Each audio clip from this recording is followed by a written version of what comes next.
And the problem is they've become so sophisticated. They are indistinguishable from a competent IT professional. They look like your IT individual. And in terms of corruption, corruption, once it happens, it stays. And it finds new ways. And I've seen the same with cyber breaches. See all these risks. How do I mitigate them? And where must I invest my cyber investment? And I love that question because a lot of businesses invested in the wrong areas. And they're typically surprised that they get breached.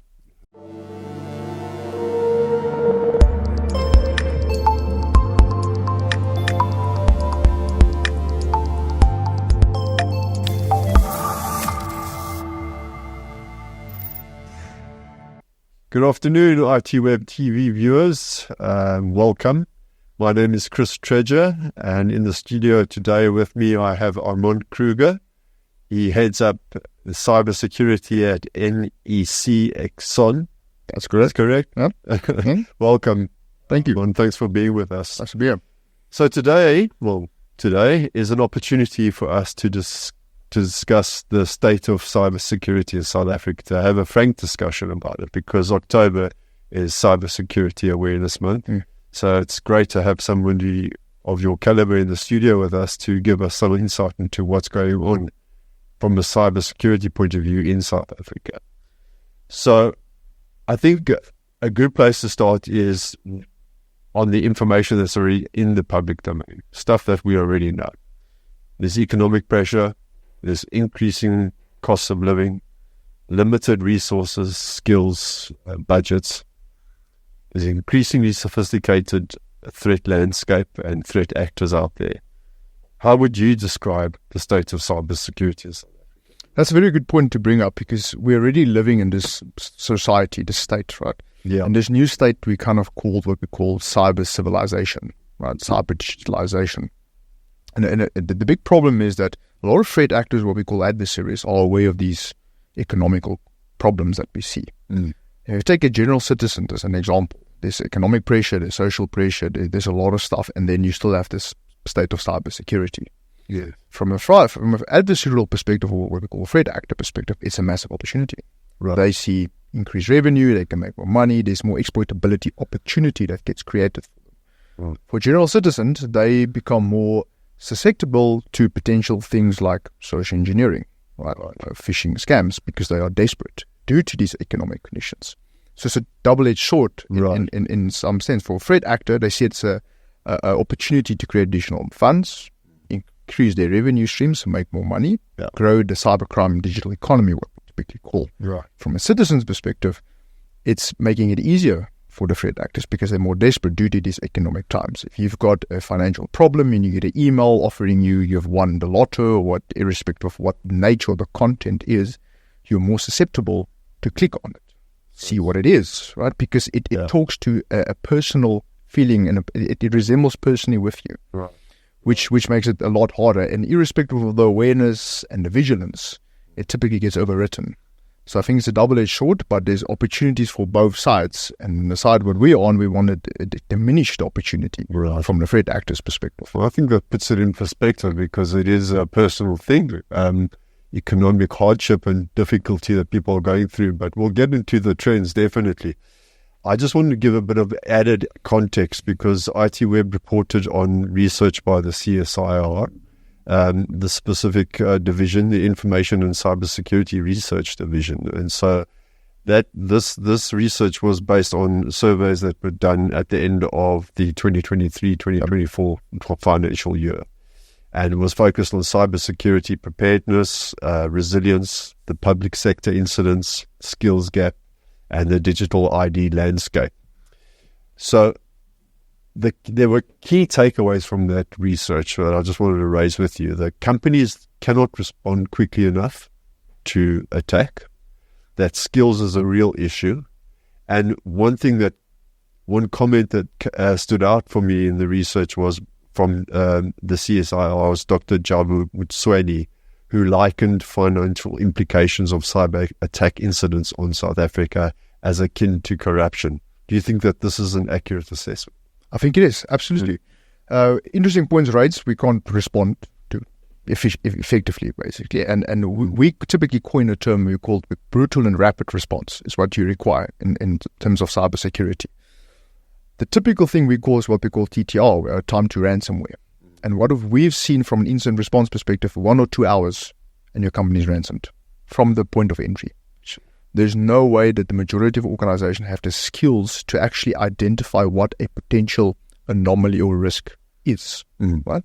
Most companies have general IT individuals. They are not necessarily don't have a big budget for cybersecurity individuals.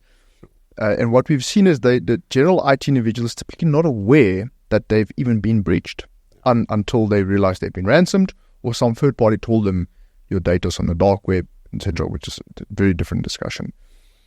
It's interesting analogy in terms of corruption, and I definitely do agree with that. And I think there's a long-term financial impact that people also don't typically see. So you might get breached, you've been ransomed, there's a financial impact. But what are the long-term risks of that financial impact? If you take healthcare, for example, we've seen in healthcare industries, there's very critical systems that are bound to individuals' lives. Critical information, or what we call PHI, patient health information, not necessarily PII information. Now, if a hospital gets breached or ransomed, you can't align it to a typical organization. Systems go offline, heart monitors might go offline that are tied to critical systems. People could potentially lose their life. Now, if you think about long-term financial loss, there's cyber insurance problems, there's liability issues. The individual's personal family can go to court. There's long-term reputational damage. Why would people go to your hospital? Why do medical aids want to invest and partner with you, with your hospital?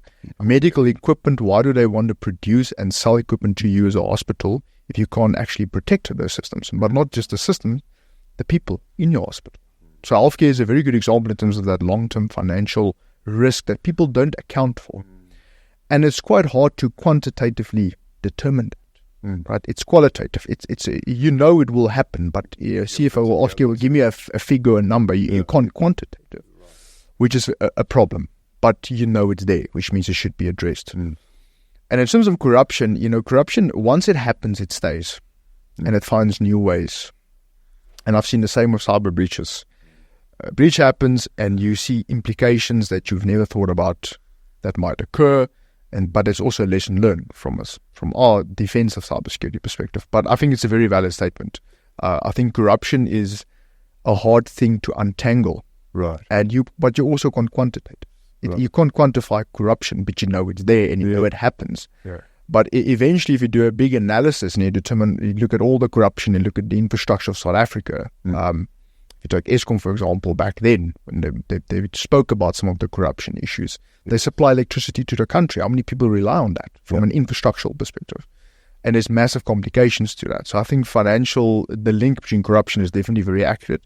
I just think the big problem is it will be hard to quantify and determine what the actual implication or risk would be. But I definitely think that analogy is super valid to make. I mean, it's an interesting one as well. Yeah. And people feel the immediate implications of a breach. They feel the immediate implications of any cybersecurity incident in their organizations or as individuals. But I think it's very poignant what you said. Further down the line, they're not thinking of that necessarily. They're trying to sort of secure the situation as it is. What do you call it? Crisis manage that particular moment in time. Yeah. But further down the line, there's bigger, maybe huge, far bigger problems further down the line that people haven't factored in. And I think that's where also the corruption link comes in as well. Yeah. So further down the line, there's going to be a cash check somewhere. Oh, exactly. And that is exactly that. I mean, corruption might occur, but you only see the implications maybe a year afterwards. Sure. Or 2 years afterwards. Yeah. Or a couple of years. And then you can say, it's corruption because of back then, potentially. Yeah. Exactly the same with cybersecurity. And I've been with meetings with, CIOs, CEOs, executives, and they'll tell you, what is the risk? And you can tell them what the risk is. And they'll say, okay, it's fine, let's deal with it. And then if you ask the question, what about the long-term sustainability risk? How are you as an executive or business going to manage that? Because it's unpredictable, but it's there. And they typically don't have an answer.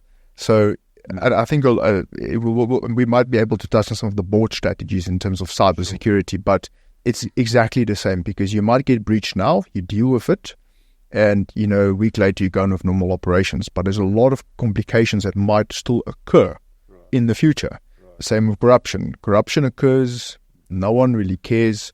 2 years down the line, you complain because the roads are in terrible state. But it's actually due to corruption actually occurred a long time ago. Yeah. But you're actually only seeing it now. Right. And the question is, how do you revert it? You can't. Because it already occurred. Yeah. Right? But what proactive anticipation-based tactics can you put in place to minimize the risk? Exactly. At the end of the day, you want to get what we call residual risk. There's a threat, I've put in a countermeasure, and what is my residual risk? What risk remains after I've done anything I could to actually it? And I think if you measure your residual risk, you're a much better state. Then, okay, that makes sense.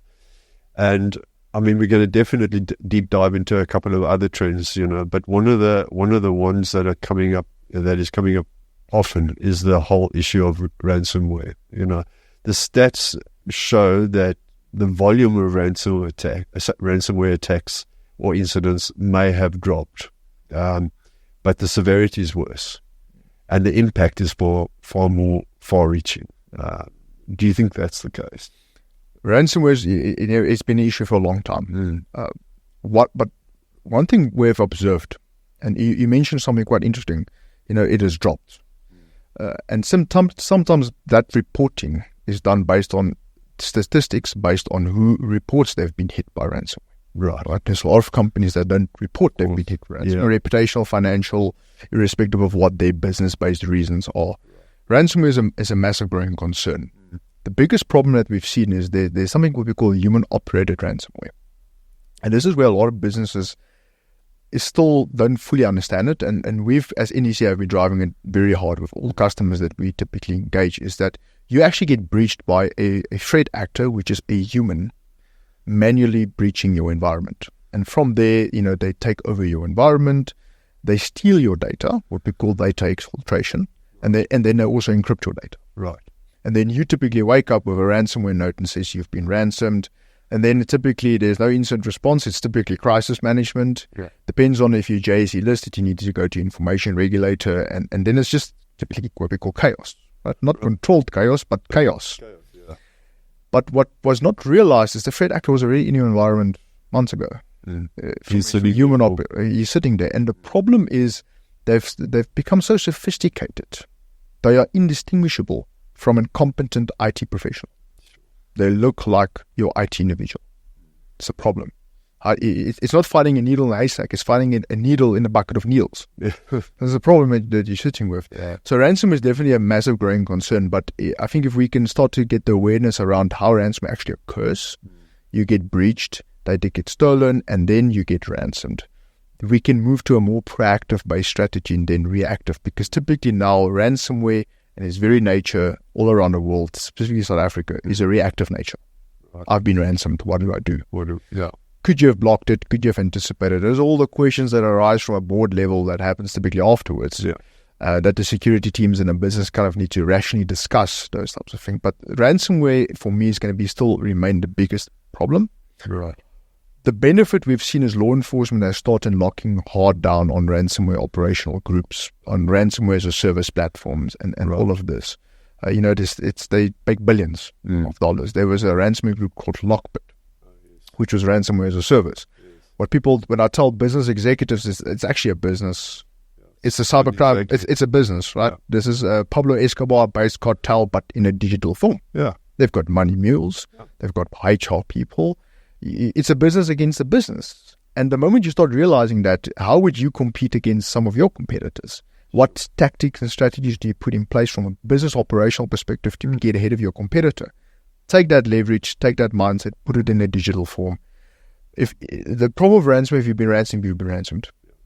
You can recover, but the damage, like I said, there's short-term damage and there's long-term damage that we discussed. I think ransomware attacks are actually growing.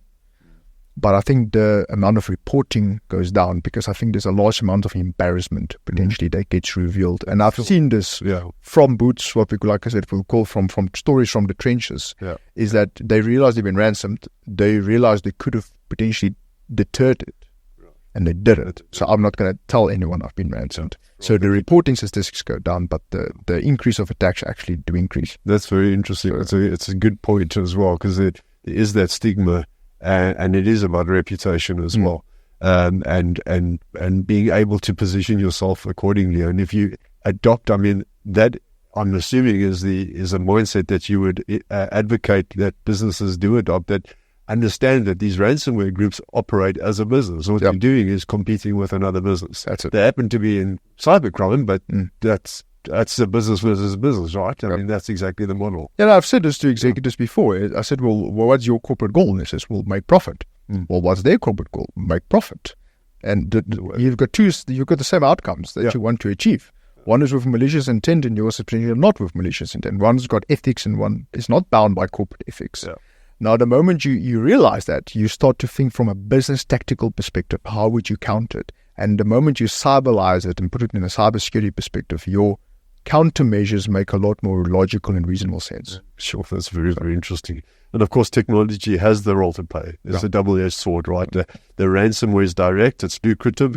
Criminals have access to the tools like we've spoken about, but they don't have to have specialized skills, right? They can be part of that organization, and that just exacerbates the situation.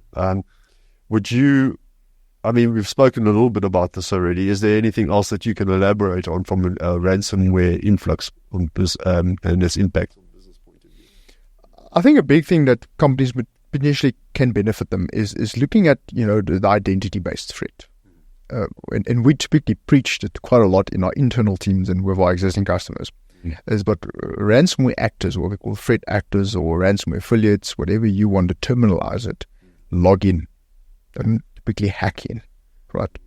If I go to a door, how do you open it? Well, with a key, right? So I can either break it down, or I can just steal your key and go in it, and it remains intact, which means you would probably not suspect I was in there. Right. So there's a very big surge in compromised credentials, and it's a big problem with society in general, because everything you do as a citizen, you need to register. If you go to Edgar's, you need to create an account. You create an account, and a lot of people create those accounts to simplify their life, and because they buy into those benefits. Right. Those credentials at some point might get leaked. Ransomware affiliates typically will use those credentials, and they'll just try and log in like you would log in to do your normal functions. Right. And they get into some of your social media accounts, and it's very the same with the businesses. Businesses, especially with COVID, there was a lot of surge of remote access services and utilities because people need to work remotely. Right. So the threat actor also needs to get in remotely. So he's just going to piggyback basically on your existing remote access tools. And what we typically coined that is they're called living off the land, right? It's what they're using is not necessarily malicious. They're using your company tools, but they've got a malicious intent on top of those tools. Right. Which is very typically hard. And you need competent security individuals that has very good intuition, that can think of those types of tactics and study the tactics and habits and sequences of these ransomware operators. So I think maybe just a note for a lot of companies, when we talk about human operated ransomware, a large part of their success is credentials, and typically privileged credentials. And the privileged credentials is typically a very interesting one as well. Because when I talk to corporate executives, they'll say, well, the CIO or the CEO says that, but my credentials are protected. And I said, well, that's where the problem comes in. Because you as a CEO is privileged in terms of the business. Your IT individuals are privileged in terms of the technology. Technology controls your business. You make the business decisions, right? So a privileged credential is your IT individual's credential. It's not your CEO's credential. It's your IT individual's credential. So those are actually the accounts you need to cybersecure, because that credential has inherited privileges and authority over the technology that makes decisions that you use every day. So that's the big difference. We typically tell customers, look, ransomware is a big threat. There's a lot of strategies around it, but like a quick fix, not a quick fix, but a quick things that come to mind is find out where's your privileged credentials, protect them, and make sure you fragment them from the rest of the environment. And like I said, the classification of privileged credentials is IT, not necessarily business-based executive. And I think the moment you make that distinction, it kind of changes your mindset on how you do your strategy. But it's a very vital point too. Well, that's a very vital point. I mean, it's a differentiation, but it's a key one in terms of your mindset and approach from the business and from an individual. right? The other thing that I mean, we talk about war stories from the trenches, and we spoke about it earlier, is the whole issue of Gen AI and deepfake technology. This technology is getting more sophisticated and quickly. So I'd like to just get your take on what's going to happen from a deepfake point of view and how that's going to play out going forward. Do you think? Deepfake is actually it's so creative and innovative. If you think about the digitalization of technology in general, it's actually quite amazing. Yeah. I've seen some of these videos, and and I've played some of these videos where they say spot the real one, and I failed it, right? Which makes me think, but then it also kind of gives you, but this is amazing from an innovation perspective. And Gen AI from a cybersecurity perspective, there's advantages and there's advantages. Right. From a general advantages perspective, I've seen very interesting use cases in educational sector. Yeah. Where, for example, history. If you read an history paper or history book, irrespective of what the history topic is, it's typically not, for majority of people, won't find it interesting unless you have a natural instinct to know more about history. Sure. And I've seen them use deep fakes and Gen AI to take like characters and visualize them. So if you take Martin Luther King, for example, they create an image of him talking, and then you automatically, as an instinct individual, you are more entitled, and you would want to listen to what he has to say. It's actually more interesting. Your history topic is more interesting because it feels like he's brought alive. Yeah. What you're reading is actually alive. Yeah. So that was a very interesting use case I've seen before. Yeah. I've seen it in the marketing game. I think completely is going to change, right? The way you do digital marketing. Photo shoots, for example. A lot of people, you get in photo shoots, you get camera crews, you get makeup artists, you get a lot of people. That is a big cost on your bottom line. And when you use deepfakes, well, you can eliminate that. You can do that from a computer. You reduce your cost, but you still be able to accelerate your marketing perspective. So I've seen really good use cases, and I was also quite surprised at that, and I see a big benefit, especially on those domains for that. Yeah. From a security perspective, it's a much bigger problem. There was a very interesting case about a CFO or individual that they joined a Zoom call, standard Zoom call, what they would assume, corporate. Right. And the CFO was in the call, and he made an authoritative decision to pay about $25 million to an account, and he kind of made this decision. Everybody said, well, we've got the recording. Yeah. The CFO said it. It's good. Are you sure? Yes, we're good. And it was a fictitious CFO, and it was powered by deepfake. And I think that is when the industry first realized the extent on what can be done and how far it can be stretched for malicious intent. That was a big problem, but it also had advantages in terms of the industry now realizes we've got a problem. How are we going to address this, right? What countermeasures can you put in place, right? If an authoritative figure tells you in a call, make a transaction, maybe send a mail afterwards to him and verify, are you sure you said that? And CC maybe 2 or 3 people that were also in the call, so you've got multiple perspectives validating the authenticity of that comment. That's a countermeasure you can put in place. But the creativeness, a cyber criminal will go to be able to execute something like that successfully is astonishing.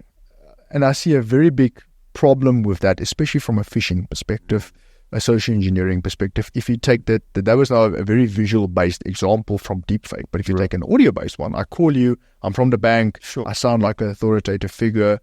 The AI can basically tell me what the normal vocabulary of a bank is based on how you would engage from a chat perspective. It pulls that, it kind of creates it. It sounds very, very illegitimate. You go to the bank, you go to the chat app, and the responses you see there is very similar to the responses you hear audibly. Yeah. So you automatically assume, well, this is obviously right because it matches. But they're using AI to generate that text to make it more believable. Sure. And as the problem of social engineering, it cloaks in this belief of believability. Yeah. And I think that's where deepfakes can be a problem. I've seen from family, I've seen from friends where they get phone calls and it was completely AI generated, or and they'll do a visual call. Say, but I'll prove to you I am from the bank. Yeah. And it's a deep fake, and you've got your banking logos in the back end. It looks like a corporate office. That even creates the background noise that you would typically as a human expect in a call center. So it sounds legitimate. Yeah. This is probably the bank. And then you make certain decisions. But this is Pandora's box, right? Because, how many questions can you actually, how many checks and balances can you actually go through? Because by the time if you don't trust what you don't trust, you're never going to be able to do anything. And that's the problem. And zero trust is big. We all talk about zero trust, and it's more philosophy, right? The way of living, basically. It's a cyber lifestyle. Right. But I was at a previous company, and the one guy had an interesting response. So we said, we're going to do a zero trust based implementation to protect you as a company. And he says, so you don't trust me? Well, we trust no one. He says, but why paying my salary, right? You think to myself, but why am I paying your salary if I don't trust you, right? So there's an interesting phenomenon. But what the big problem I've seen with deepfakes, misinformation and disinformation, in a world where social media is fueling society, absolutely fueling society. You can go on social media, you can make one statement, and it gets treated as doctrine, and that's a problem. And it spreads like wildfire. We've seen it. How many times have been reshared? How many people open it up? You can take a screenshot, you can download it, you share it on WhatsApp, and then 2 days later, someone comes and says, "But I never said that." That might be true, but how many people are going to see that before that, right? Yeah. And how far did it spread, and what's the damage?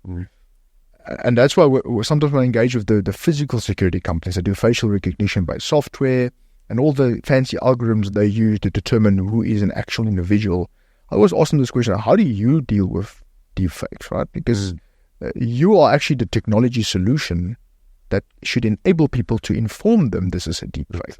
If I rely on myself to know it's a deepfake, it might not help. But your technology can say possible deepfake, suspicious eye pattern, suspicious jaw functionality or something. It will inform me from an awareness perspective. I need to be cautious. So I think there's a lot of tasks on a facial and physical security companies to also help the individual to make those informed decisions. But the disinformation, misinformation is a massive problem. I've seen companies block certain, social media platforms because of this risk that could arise, which is quite interesting. But it's going to become a problem, but it's a problem we collectively going to have to come and deal with because we are moving more technological driven. We are a cyber civilization.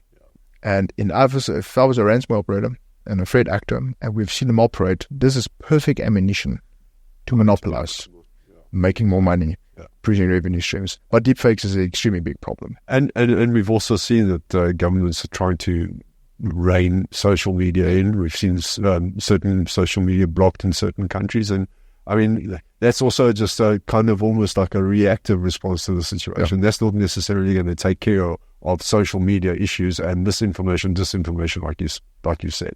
I mean, that's not going to just suddenly stop overnight. I mean, if you've got a massive deepfake problem in a specific country, and you come out and say, well, I blocked it in my country, well, that doesn't really solve the problem, right? It actually diverts all the attacks to that country to a different country, which will increase their cyber statistics, right? So, but I think people probably need to come collectively together, and I think there's a big task on the organizations that do facial recognition software. Look at all these deepfakes, find common patterns. How do you analyze it and give us the awareness and the tools to make a decision to determine that this is a deepfake? But I think at the moment, massive countermeasures, like I said, validate everything you see. And if someone calls you from the bank, well, why is the bank calling you? You can log into your own online app and you can probably do it there. That's the thing about banking as a service, taking banking to a citizen as we're growing. So rather stick with that than answering someone from, if a bank calls me, I'll just put the phone down. I'll log into my own app and I'll follow the proper authoritative channels. So I think it's a vigilant thing at the moment, but I think there's a big task on facial recognition organizations because they deploy and create these solutions. And I think those solutions should have some form of extent to inform you, look, the video you're seeing looks suspicious.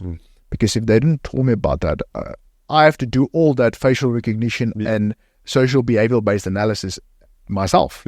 And I need a tool to help me to do that. And I think there's potential opportunity for them in the market to implement very similar to this. It's also a very good point.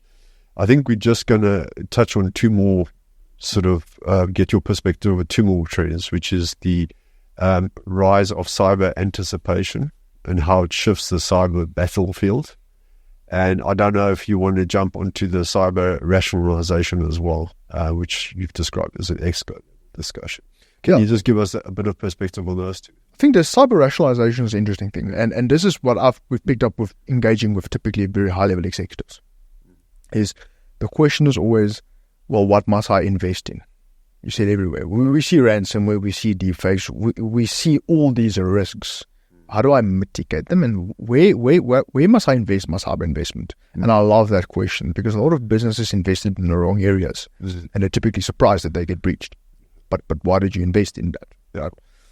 To take a very simple analogy, and I'll kind of put it in the business sense and how from executive level, but I mean, if your front door is open, right, or someone has a key to your front door and they keep opening the door and they go in your house and they steal your house and you keep putting CCTV cameras in and putting bars at your back door or getting a dog, you're not investing in the right place.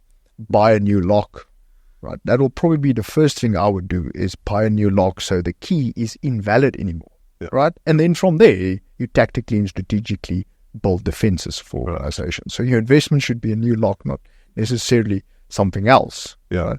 And a lot of businesses do that sometimes. And I think it's because of the crisis. Crisis happens. The ideas kind of go everywhere and they just decide, I'm going to buy this. And then they realize 2 years later, it's not the right thing that they actually invested in. Cyber rationalization kind of looks at the business. What does the business function and how does the business make money? Okay? And what is their strategic intent for 2020 in 5 years or 3 years, whatever the board decides from a business level discussion. And then you do an assessment of what do you have and what do you need to be there. How do you support the business to get to that strategy? And that's cyber rationalization. That is investing in solutions that actually fill up a gap. Find a need and fill it. That is typically the approach that we take. And there's a very big investment in reactive-based technologies. It's a common issue in cybersecurity. I see it more in South Africa. Some of the Western countries are a little bit more proactive. And NEC, where we kind of dwell in, is what we call proactive cyber anticipation. We want to get to a stage where we can anticipate a cyber attack might occur, irrespective of where or how, but it's coming. So it gives you that proactive preparedness. It's not like the military when they protect a base or something. They've got reconnaissance troops walking around. They've got spotlights. They've got infrared cameras. They put a lot of investment in proactive measures. Then inside, there's still some security measures, but it's typically very hard to get inside your organization, right? So that proactive anticipation is a very interesting phenomenon, but we, NEC, are really trying to drive it very big into the market. We want to kind of change the status quo a little bit. Very big example is we had a use case on a healthcare provider.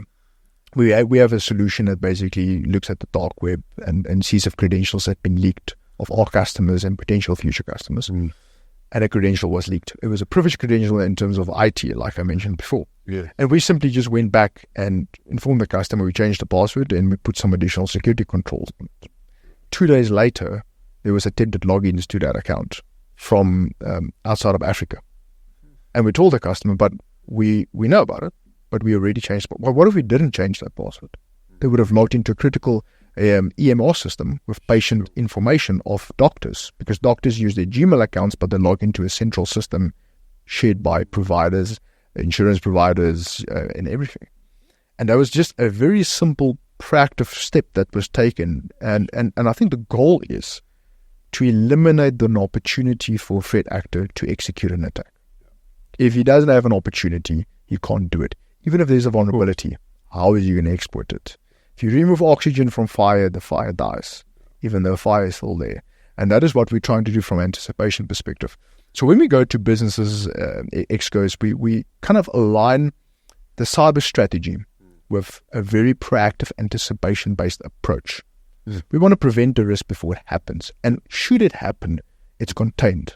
It's containable and the blast radius is minimum, which means your risk is minimum, which means your compliance breaches are minimum, which means you most likely don't have to go to the regulator and follow that process and go in the news and suffer reputational damage and suffer financial loss. Then your customers start calling you, what happened? You lose trust of your own employees because they are paying your salary, but can you actually protect my information? You actually avoid that. It's going to take a while for an industry, I think, to get to cyber anticipation. But like I said, one of my key things is to drive it extremely hard. And if you take it for a very basic example, basically, in cybersecurity, typically we had prevention, detection, response, and recovery. And that was kind of your main pillars of classifying cybersecurity verticals, if I can put it. Now we've got anticipation, right? So we want anticipation, prevention, detection, response, and recovery. And and that is actually defense in depth. Is the natural synergy between those pillars is defense in depth, because, for example, if I manage to to break into your house, but I go through your door. And let's say I break it, but I'm inside your house. My preventative measure potentially failed because you managed to break down the door, but my alarm went off or someone heard you. So the detection vertical, you did not bypass. So now I know you're there. Now from detection, basically goes to response. Now someone's going to respond. And that individual's probably going to leave. So even though you managed to come out and say, but I broke your door, but what did you achieve? Absolutely nothing besides breaking the door. You didn't steal anything, which means there was no risk. And you just translate that from a business perspective. And that's what we try to tell cybersecurity business leaders, executive CEOs, is that we want to build this layer for you. So even if you might get breached, the adversary is going to be very limited in terms of his agility and movability because of those very mature verticals that we're in. And when we talk about cyber rationalization, is we go to customers and we break down those pillars and we do a gap assessment or a cyber assessment. And we say, based on this assessment, your detection and let's say your anticipation is very low, but your prevention is very good. Yeah. So where do you invest? Anticipation and detection. And gives you a trajectory on where do you need to actually go and invest in cybersecurity tools, people, and processes. Sure. And that is a more accurate level of doing it, and it's a very nice visualization. Yes. A CEO can go to the CFO and say, are we profitable? And he can say, look at my Excel sheet. See, we are profitable. Yeah. The CEO goes to the CISO and says, are we secure? Well, I've got this strategy in place and we're buying this tool and I'm going to this conference and I think I'm going to, if CEO looks at you and is like, do you actually know if we're secure, right? Yeah. That's why the relationship to CFO and CEO is typically so good, and a CFO takes over when the CEO leaves. But when you create that very simple vertical-based pillar format, you show the executive board where you need to invest based on the assessment. And then you buy the right tools, you get the right budget inside those verticals. Then you've got an overall vertical maturity and you don't have gaps. But, you might get breached and then you recover from ransomware, for example. And then let's say you struggled to recover due to tools, systems, processes, internal political problems, irrespective of what it is. Your assumption is we need a new recovery solution. Yeah. You probably do, but from anticipation, prevention, detection, and response, you probably need more investment because how did it get to that recovery stage in the first place? Exactly. So that is that cyber anticipation that we're driving. And cyber rationalization is basically just a term or definition from an executive to rationalize logically from themselves. Where must we invest in our cybersecurity budget? That is very powerful. It's a really interesting breakdown in terms of how people should or businesses should be approaching this, and the mindset that is required because of these trends that we've been speaking about. So, Armand, thank you very much for being here today. It's been fascinating speaking with you, and really enjoyed it. And all the best to you for going forward. Thank you very much. Very much. Appreciate it. Thanks very much, ITWeb TV viewers. We hope you've enjoyed it, and we'll see you again next time.